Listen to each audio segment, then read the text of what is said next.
Deadpool is the first superhero movie to be up for Best Movie of the Year, Comedy or Musical. Wolverine will be so jelly. And that's what we're talking about this morning on ScreenJunkies News.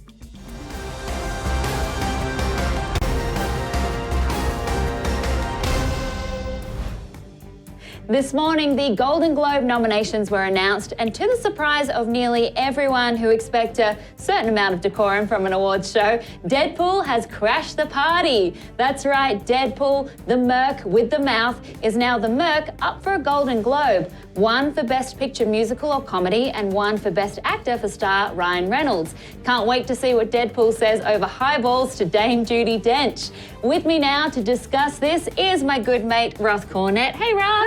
Hello, it's so good to see you. And over there, watching out for the tweets, Charlie Feldman. Ahoy, ahoy.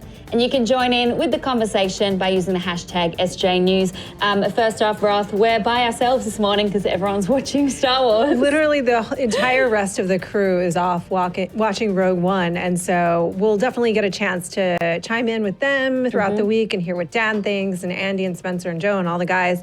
But it's up to us, Alicia. Let's make it happen. This morning, it is up to us. And so what did you think of Deadpool's inclusion? It's something that I hadn't predicted, but thinking back, I'm like, oh yeah, it probably should be there. It's a great comedy. It is a great comedy, and I think that it's interesting on a couple of different levels. So we've seen superhero films be represented in terms of the acting categories. Usually before. The villains, right? Yeah, well, Heath Ledger and Jack Nicholson, so usually the Joker. Yeah, we're honored. And then, but also comic book movies that you don't necessarily connect that they are comic book movies, like A History of Violence was one, American Splendor, Ghost World, things like that.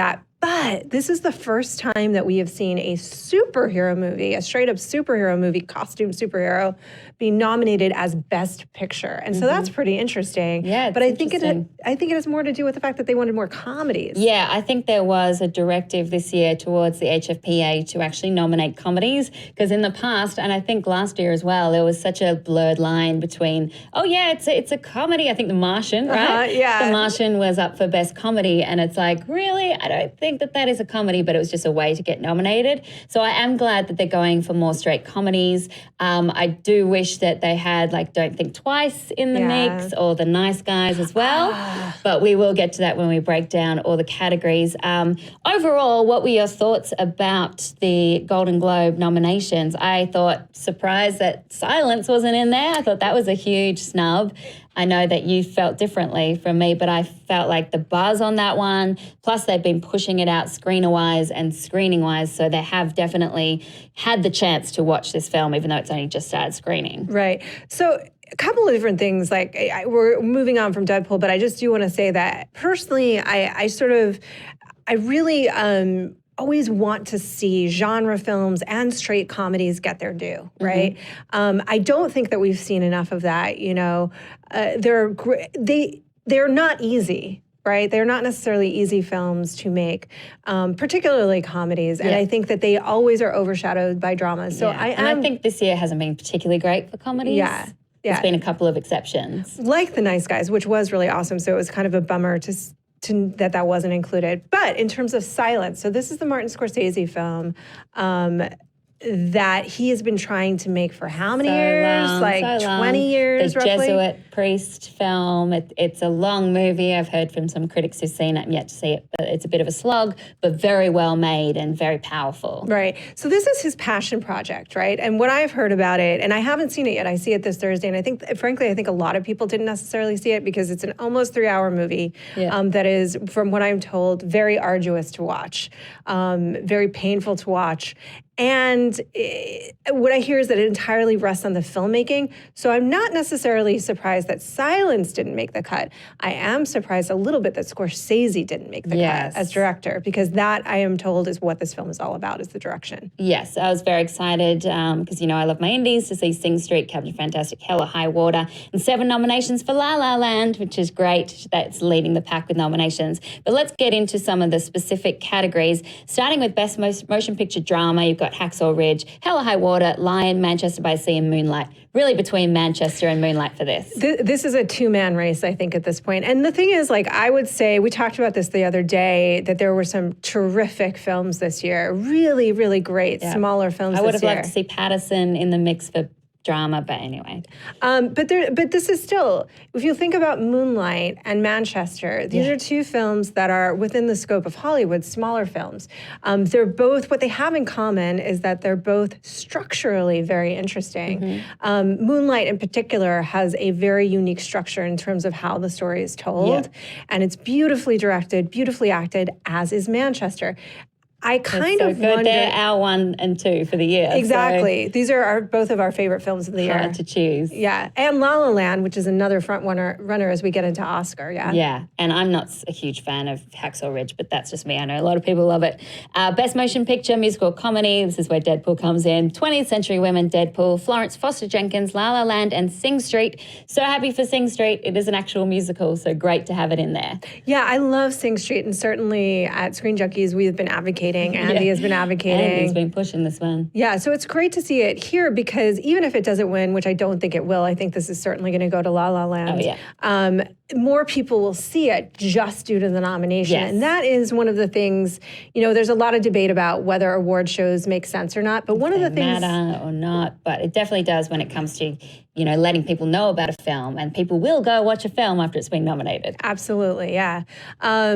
So that's really nice to see. I do love La La Land, and I'm glad that it's going to win this category. I'm up to 7 times now. I've seen it. Best performance by an actress in a motion picture drama. You've got Amy Adams for Arrival, Jessica Chastain for Miss Sloane, Isabelle Huppert from Elle, Ruth Negga for Loving, and Natalie Portman for Jackie. Jessica Chastain is the surprise here, but that is because Emma Stone is in the musical comedy category. But Jessica is the best thing in Miss Sloane. It does get a little crazy towards the end. It's a worthwhile film, but she really grounds it. She's fierce. This category, though, I'm interested in Isabelle Huppert and Natalie Portman. Yeah, it's interesting because, look, there are terrific... This is an amazing category, and you should see every Actresses single... are great this year, yeah. You guys should see every single one of these performances, certainly. Jessica Chastain is endlessly remarkable. So you should certainly see, but she's also been honored. I'm curious, you know, Isabelle Huppert is the one that has the momentum at this point, and I'm curious if that will continue here, or if it will go to Natalie Portman, who's maybe more of a favorite among the HBFA, and frankly, she is extraordinary in Jackie. I wasn't sure when I saw the trailers, but I think when you see it in context, you see how technically proficient this is. She really captures the exact essence of the historical footage of Jackie, but she also brings a humanity to it. So that's a very tricky balance for an actor to exactly execute what the human being did, but bring your own sense of humanity to it. And I really am troubled by a lot of biopics. The ones that I love are like Amadeus, or like this, that pick a moment or a theme to explore. Yeah, Pablo Larraín is a brilliant Chilean director. He's also got Neruda, which is coming out soon, which is another great, interesting biopic. And as you said, Natalie Portman, it's not an impersonation. She lives and breathes this iconic character, which is so hard to do. And I thought it was really cool that basically the entire film is structured around this idea that within 4 days of her husband being killed right in front of her, she invents the idea of Camelot. And that has stayed with us for decades. I mean, she is so forward thinking that she wanted to secure his legacy, that she found this brilliant way in to secure the legacy. Kind of fantasy world. It's so interesting. Best performance by an actor in a motion picture drama, Casey Affleck for Manchester by the Sea, Joel Edgerton, Loving, Andrew Garfield, Hacksaw Ridge, Viggo Mortensen for Captain Fantastic, Denzel Washington for Fences. I think this is Casey's category, but Andrew Garfield, I thought he might be pushed more for Silence than Hacksaw, but Viggo Mortensen is the one I'm personally excited about. I love Captain Fantastic, one of the best of the year, and I thought, if anything, they'd push him more for comedy because it walks that line between comedy and drama, but I'm so glad to see him there. Yeah, it does walk that line, and I was happy to see him included as well. I do think it's Casey's year, and I think he will win for Manchester, and it is a gorgeous performance. One of the things that's interesting that we were talking about, the other person that could unseat Casey is Denzel Washington for Fences. He's already won a Tony for this role. Nice, and what's interesting to me that we talked about before is that often understated performances are not rewarded. Yeah. Manchester is a case where that's actually not true. This is an incredibly understated performance, but beautiful, fully emotionally rich, devastating. And the entire movie rests on the performances. Again, it's very well directed, beautifully directed by Kenneth Lonergan, but those performances are what sell it. Absolutely. Best actor in a motion picture, musical or comedy, Colin Farrell for The Lobster, Ryan Gosling for La La Land, Hugh Grant for Florence Foster Jenkins, Jonah Hill for War Dogs, Ryan Reynolds for Deadpool. I'm glad Ryan Reynolds is in there because he is the reason Deadpool was so good. But Jonah Hill, I would have taken him out, put someone else in there. But Colin Farrell as well, another film that I'm really excited to get some love. The Lobster, quirky, weird, strange, not everyone's cup of tea, but it's one of my favorites. I love that movie as well. That was one of my favorites this year too. And it does, though, walk the line between being a comedy and drama. Absolutely, yeah. He is hilarious in it, and he delivers a particular cadence that I think is very difficult. That's one of the things that I'm noticing in a lot of these performances is that they're technically challenging in a lot of ways. But I will say this, I have a soft spot for Ryan Gosling being awarded as a great comedic actor because not only in La La Land, but also in The Nice Guys this year. I wish he got 2 nominations, one for Nice Guys, because he's just so good in that. His timing is impeccable. His timing is so good, and I think that he doesn't, and I'm curious what you think and what you guys think as well. I think, honestly, he almost doesn't get the credit he deserves as an actor because he's so good looking. Do you think that's maybe why? Maybe, and I think in both La La Land and The Nice Guys, he kind of sets things up for the other person. Yeah. Like, he has a lot of the jokes in Nice Guys, but I think his performance makes Russell Crowe even better, and then his performance makes Emma Stone even better. So I think that he makes it look so easy. Because it's not easy what he does, but he makes it look seamless and effortless and like it's himself doing it. And I think that's maybe why. But yeah, I mean, he's very good looking too. We talked about this earlier too. One of the things about his performance, his comedic performance, is that I think it's because he's so committed to the roles. And that's like any acting, right? You have to be so committed. But there's occasionally in comedic performance, you can feel it's more like a sketch. They're a step away from their character. But his works because he is so believing what he's saying in every moment. You guys should certainly check both of those performances out if you haven't. Yeah, La La Land, I always say it's hard to look indignant while wearing like bright yellow 80s pants, but he pulls it off really well. Best actress in a motion picture, musical or comedy, you've got Annette Bening for 20th Century Women, Lily Collins for Rules Don't Apply, Haley Steinfeld for The Edge of 17, Emma Stone, La La Land, Meryl Streep, Florence Foster Jenkins. I think Emma Stone will win despite having Meryl as the competition, and I was really happy to see Haley Steinfeld because The Edge of 17, another smaller film that I hope more people see. Yeah, I adore Annette Bening so much, so I always want to see her honored, but I will say... she's so good in that movie too. Yeah, but raw, real, funny. She's just always incredible, and I feel like she hasn't gotten enough credit throughout the course of her career. But this is Emma Stone's to win, I think, this year, and I think it will continue on through Oscar, and she's certainly a front runner, if not the front runner for the Academy Award this year.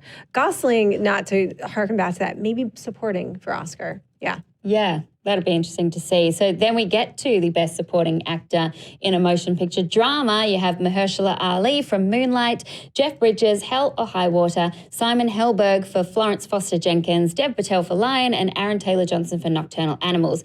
Aaron Taylor-Johnson, the surprise in this, very happy inclusion because he's so creepy and magnificent in Nocturnal Animals. Up to this point, everyone was talking about Michael Shannon. And then Simon Helberg, I think he's a great actor. His character kind of grated on me, but it's obvious that the HFPA love Florence Foster Jenkins. Yeah, I will say I'm going to agree with you that in terms of Nocturnal Animals, for me, look, this is a great cast and terrific performances throughout. He was almost the standout to me. I was watching it on a screener, and I knew it was him because I recognized him, but he was so lost in that character that I had to pause the movie and go back and double check. I know it's Aaron Taylor-Johnson, but let me make sure. And he just blew me away. I think this is maybe his best performance yet. I think so too. He certainly deserves to be honored, but rightfully so. Mahershala Ali is going to win this, and he deserves it. I mean, a great career. He really shines in Moonlight. Incredible. Best Supporting Actress in a Motion Picture. This is overall, including comedies, musicals, etc., etc. Viola Davis in Fences, Naomi Harris in Moonlight, Nicole Kidman in Lion, Octavia Spencer for Hidden Figures, Michelle Williams, Manchester by the Sea. All incredible performances. Surprise here is Octavia Spencer, just because she, Janelle Monáe, and Taraji P. Henson are equally great in that film, but everyone's been talking about Janelle Monáe, I think because she's had the 2 films with Moonlight. Yeah, I think that's, sometimes you see actors honored because they've been wonderful in a number of performances and they just pick one. Janelle Monáe shone in Moonlight, certainly, and people thought she might even get nominated for Moonlight. So it is an interesting, but hey, you can't argue with Octavia Spencer. Oh, and she's great. She's lovely. And Oscar winner herself. Who do you think is going to win this one? This is a tough one. Viola Davis. Yeah. In Fences, I mean, look at that still. Look at that emotion that just comes out of her, pouring out of her. She really just punches you in the gut with this performance. She's someone who's obviously always good, but here absolutely transcends anything I've seen from her before. Yeah, Viola Davis really is one of the, I said it's tough, it's actually not. It's 100% Viola's category. Yeah, although they're all great. They're all great, but she's also won a Tony for this. Yeah. She is really one of the actresses of our time, right? Like, she is just one of the greatest I watch her on How to Get Away with Murder, don't you judge me. And it's an extraordinary, because it's a soapy show, right? Yeah. But she elevates it just by her sheer talent. And so, yeah, this is for her. Oh, she's brilliant. And Best Animated Feature Film, Kubo and the Two Strings, Moana, My Life as a Zucchini, Sing, and Zootopia. My Life as a Zucchini, or My Life as a Courgette, because it's a French film, is the surprise inclusion. I haven't seen it yet. Definitely going to put it on my list. I would love it to go to Kubo, but I think it'll be Zootopia. Yeah, I'm such a fan of Laika, and they just Zootopia's good too. Yeah. They keep getting nominated and not winning over and over again. But hey, they're getting nominated. But Zootopia is the one certainly with the momentum here, and I actually love that movie. Yeah, and I think it's it very will clever win. with what it says, the little message that it has. Great animation. It's very enjoyable as well. And then we get to Best Director, Damien Chazelle for La La Land, Barry Jenkins for Moonlight.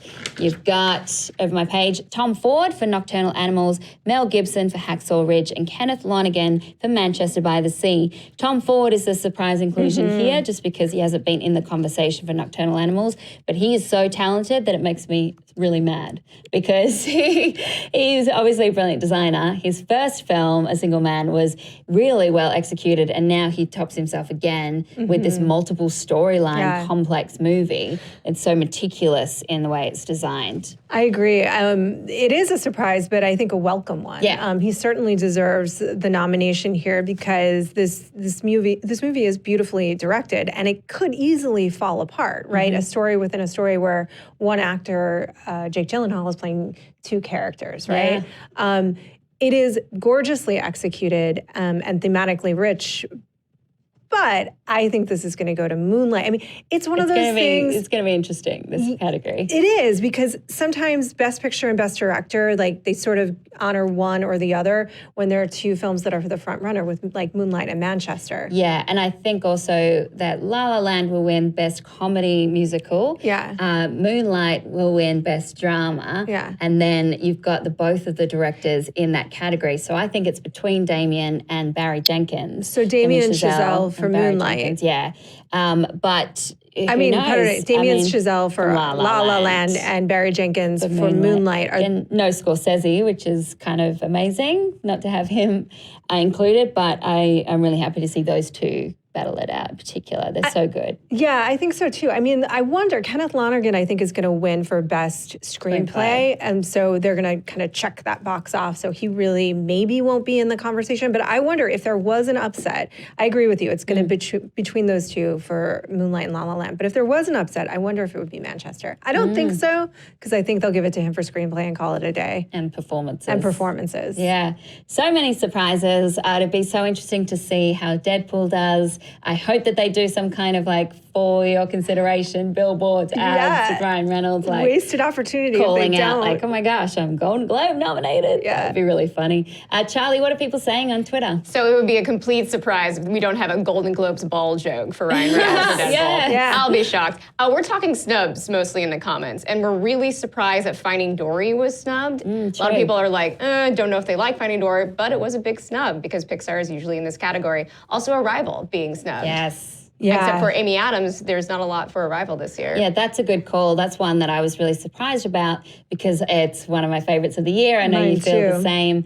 I guess because it's a genre film that maybe the sci-fi is hard to get into, but it's so emotional and intelligent and it deserves a nomination. I agree. Look, and that's my point, is that I do think that we have to start, if we're going to have award shows, then you have to start making strides to honor great comedy and great genre films, because I love dramas too, but they just always take the prizes. And so this is such a well-executed sci-fi film. Denis Villeneuve is such a tremendous director. He will eventually win things. But I was surprised to see Arrival kind of snubbed here. And Amy Adams, again, to our earlier point, I don't think she'll win, and I think it is because it's an understated performance. Me too. And I hope that it doesn't mean it drops off the conversation Entirely. overall for nominations when it comes to Oscars, because I would love to see it get Beautiful a shot. screenplay as well. Yeah, our friend Eric. Yeah. Well, Ruth Cornett, thank you so much for sharing your insight. And Charlie Feldman, thank you for looking at the tweets. You're welcome. And if you want to see more from Screen Junkies News, click over there. Don't forget to like, subscribe, comment below. What were you surprised about? What were you happy to see in there? And follow us on Twitter at SJ News. We'll see you soon. Bye.